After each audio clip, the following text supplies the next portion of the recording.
Kyle, book number 2776. When do you move on when you've given somebody the guidance and the tools and a chance and they're not using them? So, this is Leadership Therapy. I'm Chris Collins.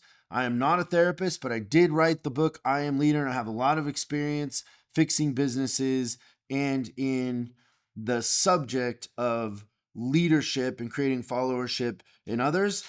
These questions come from our community and our app. When you buy the I Am Leader book and you activate it, you get access to training courses on leadership and a community of wonderful people. And in there, we have discussions and I answer questions sometimes, like we are right now from Kyle. Also, Kyle put his book number. So the books are limited and they're numbered, and his book number is 2776. So if you're in the app, say hi to Kyle. So, Kyle, my process for this is to get in really close. If there's somebody that isn't making it, I mean, there's a couple things that I'm thinking up front that are important to me. And maybe what's important to you is a little bit different. But the first one is I don't want anybody to be terminated or let go that doesn't see it coming or doesn't know it's going to happen.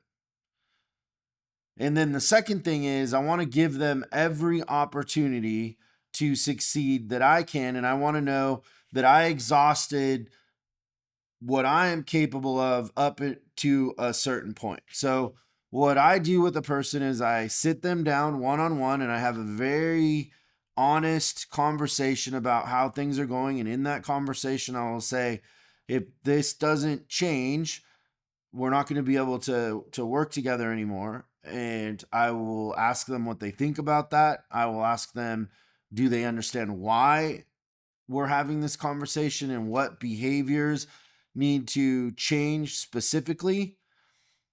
And then if that doesn't work, the second thing I will do is I will start meeting with them every day.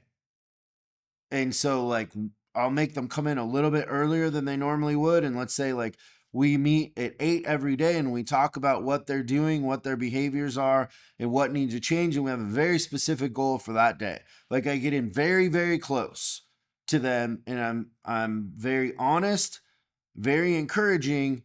But if I got to come in early every day and meet with you and you're taking, I don't want to spend a lot of time with underperformers. Like I want to spend time with the performers and the people that are doing stuff that is making a difference. And so if I got to come in and make an appointment with somebody who's a low performer who has, bad energy and just isn't the one, that's not going to go on very long. They're either going to, quit or change, or I'm going to let them go. Those are the three options. And so I get in really, really close.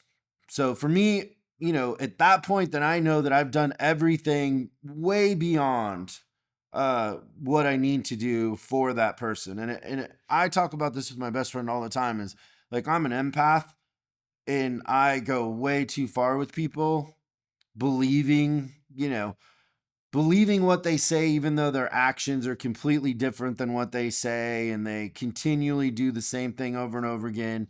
And they, at the end of the day, I see their full potential and I want them to succeed and I want to collaborate with them, but they don't see it in themselves. They don't think they're worthy of success and they have their own stuff. And, I can't change that at the end of the day. Like they have to make a decision for themselves to want to be better, to want to be a part of something special, and to want to work hard and commit to it and give a piece of themselves. Like let's be completely honest. To do anything meaningful in this world, you give a piece of your soul.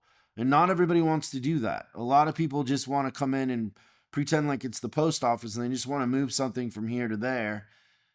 And they're not willing to grow. They're not willing to learn and become the best version of themselves through trial and error and pushing themselves into uncomfortable situations. So Also, I would say too, I'm not an HR attorney, so every state is different, and the way that you do the legal part of this is separate than what I'm saying that my overall strategy is inside of, documenting things, talking to an HR lawyer, all of that. But I want them to see it coming, and I give a little bit more than I should in the end to people, but then at the end of the day, I know that I tried and it was up to them.